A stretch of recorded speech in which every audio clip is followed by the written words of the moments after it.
बेटा आज की वीडियो में मैं आपको ये बताऊंगा कि पक्षियों में लिंग निर्धारण कैसे होता है, यानी जो चिड़िया हैं उनमें कैसे ये निर्धारित होगा कि जो बच्चा होगा वो नर होगा या मादा।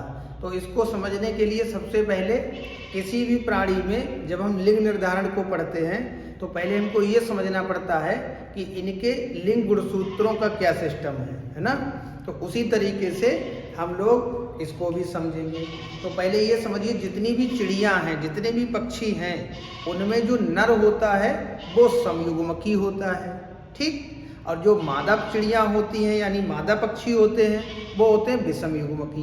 कहने का मतलब ये हुआ कि इनके जो लिंग गुणसूत्र हैं, उनके लिंग गुणसूत्रों में जो नर पक्षी होगा उसके दोनों लिंग गुणसूत्र एक समान होंगे, अर्थात समयुग्मकी होंगे, ठीक। और जो मादा पक्षी है वो विषमयुग्मकी होता है। इसका मतलब क्या हुआ कि उसमें मादा में जो लिंग गुणसूत्र होंगे वो दोनों असमान प्रकार के होंगे, एक समान प्रकार के नहीं होंगे।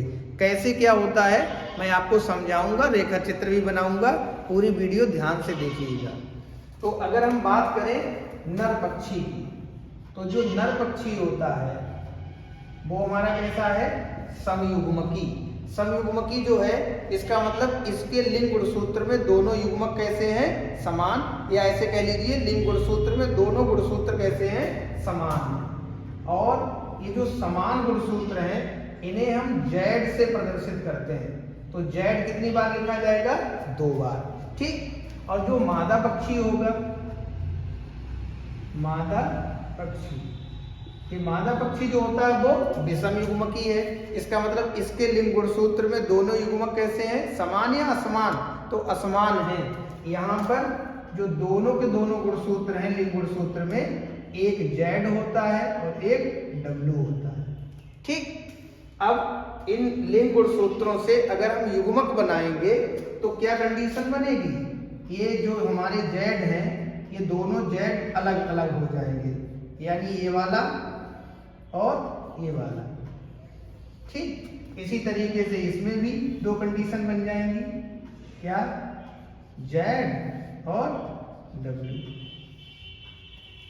ऐसा क्यों हो रहा है, जैसे पुरुष जो होता है, अगर हम अपनी बात करें इंसानों की, तो पुरुषों में जो लिंग गुणसूत्र हैं 23वीं जोड़ी के, उनमें क्या कंडीशन है, उनमें यह है कि पुरुष के 23वीं जोड़ी में एक एक्स गुणसूत्र है और एक वाई गुणसूत्र है। इसका मतलब है कि पुरुष में जितने भी शुक्राणु बनेंगे उनमें से 50% शुक्राणु ऐसे होंगे जिनमें एक्स गुणसूत्र होगा और 50% शुक्राणु ऐसे होंगे जिनमें वाई गुणसूत्र होगा, ठीक। जबकि महिलाओं में जब अंडाणु बनता है तो क्या कंडीशन होती है कि जितने अंडाणु बनेंगे, ठीक, सारे अंडाणु एक्स गुणसूत्र वाले ही होते हैं। यानी मनुष्यों में या कह लीजिए मानवों में जो लिंग निर्धारण है वो हमेशा पिता पर डिपेंड करता है, क्योंकि वो विषमयुग्मकी होता है। यहाँ पर समझिए कंडीशन कैसी है, यहाँ मादा विषमयुग्मकी है। विषमयुग्मकी को इंग्लिश में हेटेरोगैमेटिक कंडीशन कहेंगे और इसे होमोगैमेटिक कहेंगे। होमो मतलब समान और गैमेटिक मतलब युग्मक, यानी होमोगैमेटिक कंडीशन और इधर हेटेरोगैमेटिक कंडीशन। अब ये देखिए कि इन चिड़ियों में या पक्षियों में बच्चे का निर्धारण या शिशु के लिंग का निर्धारण होता कैसे है। अब देखिए जिस तरीके से हमने मेंडल का रेखा चित्र बनाया था प्रभाविता के नियम में, अपूर्ण प्रभाविता के नियम में, उसी तरीके से ये रेखा चित्र भी बनेगा। इसको बिल्कुल नीचे लाते हैं और उधर के पहले वाले से मिला देते हैं, इस तरीके से मिल जाएगा।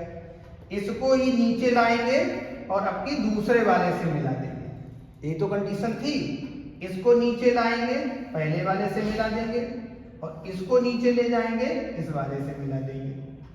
ऐसा मैंने आपको प्रभाविता के नियम में भी समझाया था। अब जरा ये देखो कि यहाँ से ब्रांच कहाँ कहाँ गई है, कहाँ कहाँ ये लाइन गई हुई है। तो एक जेड पर गई हुई है और दूसरी लाइन जेड पर गई हुई है। इसका मतलब यहाँ क्या रिजल्ट मिलेगा, जेड और जेड मिल गया। यहाँ देखिए एक जेड पर गई हुई है, दूसरी भी जेड पर गई हुई है। इसका मतलब यहाँ भी क्या मिल गया, जेड और जेड। यहाँ देखिए एक जेड पर गई है, एक डब्ल्यू पर गई है, तो जेड और डब्ल्यू। यहाँ देखिए एक जेड पर गई है और एक डब्लू पर गई है, यानी जेड और डब्लू। तो ये जो चिड़िया हैं यानी नर पक्षी और मादा पक्षी, ये पेरेंट कहलाएंगे यानी माता पिता हो गए, और ये इनकी क्या हो गई, पीढ़ी हो गई यानी संतानें हो गई। पहली पीढ़ी है यानी प्रथम संतानें हो गई, प्रथम पीढ़ी की संतानें। जरा ये देखो ये चिड़िया कैसी होगी, नर या मादा। तो मैंने अभी आपको बताया था कि जो नर है वो कैसा है, समयुग्मकी, यानी जिसमें दोनों समान मिल जाए गुणसूत्र, वो कैसा होगा, समयुग्मकी। इधर देख लीजिए जेड और जेड समान मिल गए, समयुग्मकी हो गया, इसका मतलब ये कैसा हो गया, नर। ये जेड जेड समान मिल गया तो कैसा हो गया, नर। एक जेड मिला एक डब्लू मिला यानी विषम युग्मकी हो गया, मीन्स मादा हो गई, और ये भी क्या हो गया, मादा। अगर हम पूछे ये संतानें कौन सी पीढ़ी की संतानें हैं, तो आंसर आएगा प्रथम पीढ़ी की, यानी F1 जनरेशन है ये। तो अगर मैं आपको इस बात को, रेखा चित्र को थोड़ा और स्पष्ट करूं तो मैं क्या कह सकता हूं, मैं ये बोलूंगा कि अगर किसी नर पक्षी का जैड गुणसूत्र जब मादा के जैड गुणसूत्र से मिल जाता है तो जो बच्चा पैदा होगा वो नर बच्चा पैदा होगा, और अगर नर पक्षी का जेड गुणसूत्र मादा के डब्लू गुणसूत्र से मिल जाता है तो रिजल्ट जेड डब्लू मिलता है, यानी मादा पक्षी पैदा हो जाएगा। ठीक है, इस तरीके से अगर हम पूछें कि बताइए कि कोई चिड़ियों में जो बच्चे हैं वो नर पैदा होंगे या मादा, ये किस पर निर्भर करते हैं, नर पक्षी पर या मादा पक्षी पर।